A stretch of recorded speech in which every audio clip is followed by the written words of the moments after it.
Welcome, everyone, to Young at Heart, nursery rhymes, stories, songs, and poems to keep us all young at heart. I'm Father James DeLucio with the Paulist Fathers, and this is session number 40.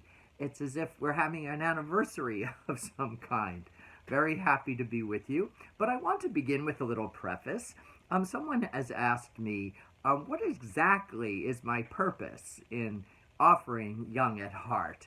It's as if at times I'm inviting us to go back to our childhood and just stay there. That's not my purpose. I made reference the other day to one of Jesus' sayings that let the children come to me, for the kingdom of God belongs to such as these. To begin, it doesn't mean to be childish. It doesn't mean to revert back, to forget all our adult sensibilities. But the children of the kingdom have an openness to life, an openness to love, an openness to the good things, an openness to laughter, an openness to an immediacy. The best of childhood is we live in the world of one moment at a time, where the present is perfect, the perfect presence. Whatever is enough to be good, and that means good to be ourselves. The openness of children to their feelings, to say honestly when I'm happy, when I'm sad, when I'm frustrated, when I'm filled with fear. That's the positive aspect of childhood. Yes, we can be greedy as little children. We can be jealous. We can inherit the prejudices of our parents and our grandparents. That's not it. That's a trap. That's a kind of slavery to the sins of the past. A child at our gut is just open to see and find things out for ourselves. So openness, I think, is the key.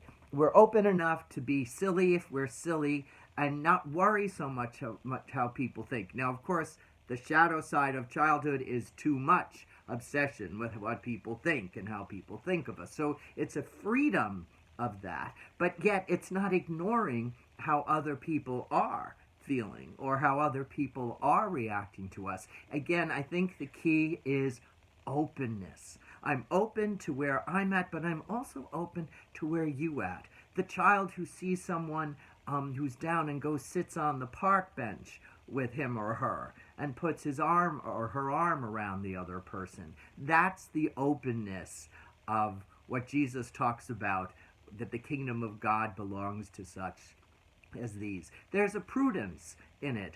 A child's gut will say, gee, this may be fun, or no, I'm not comfortable with that. Again, at its best, it's an openness, it's an honesty, it's a willing to try, but also to recognize what our limitations are. Now, some might say, well, that's adult wisdom. And yes, because we keep learning, but this learning doesn't negate that innate sense of wonder, and ability for possibilities. So, with all that, I actually chose an adult poem, but it has a wonderful childlike quality to it.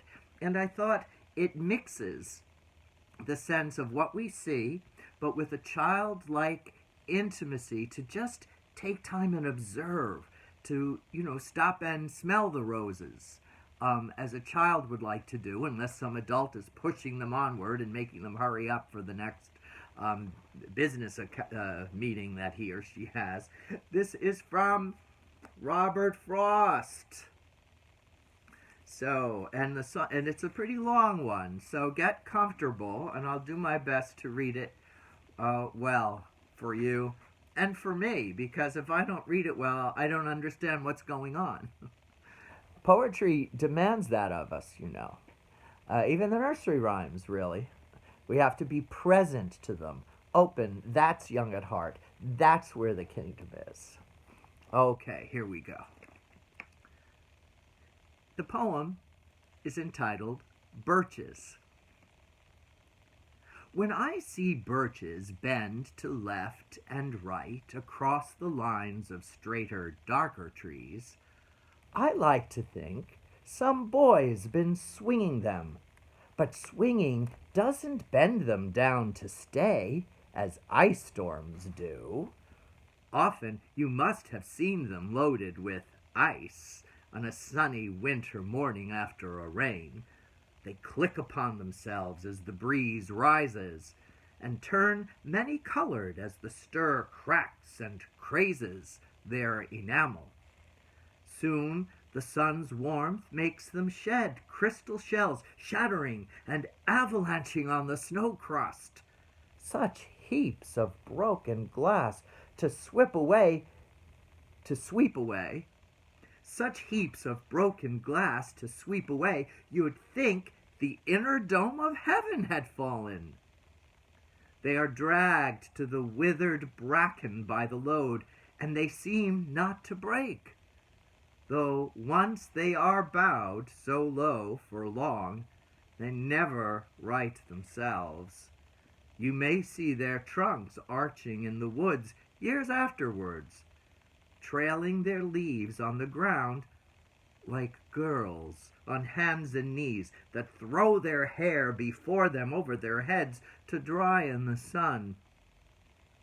But I was going to say, when Truth broke in with all her matter of fact about the ice storm, I should prefer to have some boy bend them as he went out and in to fetch the cows. Some boy too far from town to learn baseball, whose only play was what he found himself, summer or winter, and could play alone. One by one, he'd subdue his father's trees by writing them down over and over again until he took the stiffness out of them. And not one but hung limp. Not one was left for him to conquer. He learned all there was to learn about launching out too soon, and so not carrying the tree away clear to the ground.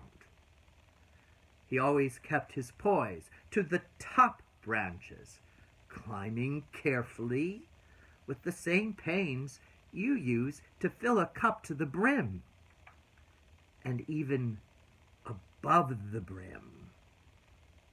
Then he flung outward, feet first, with a swish, kicking his way down through the air to the ground. So was I once myself a swinger of birches. And so I dream of going back to be. It's when I'm weary of considerations, and life is too much like a pathless wood where your face burns and tickles with the cobwebs broken across it, and one eye is weeping from a twig's having lashed across it open. I'd like to get away from the earth a while, and then come back to it and begin over. May no fate willfully misunderstand me, and half grant what I wish, and snatch me away not to return. Earth's the right place for love. I don't know where it's likely to get any better. I'd like to go by climbing up a birch tree and climb black branches up a snow-white trunk toward heaven till the tree could bear no more, but dipped its top and set me down again. That would be good, both going and coming back. One could do worse than be a swinger of birches. Well, I think that poem evidences my point about young at heart and the children, the kingdom belonging to the children. that kind of openness. I hope you found it fun.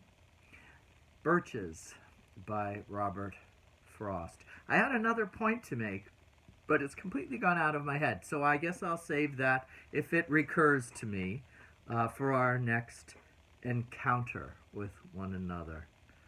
Stay healthy. God bless. Take care. Good to see you. Bye, everyone.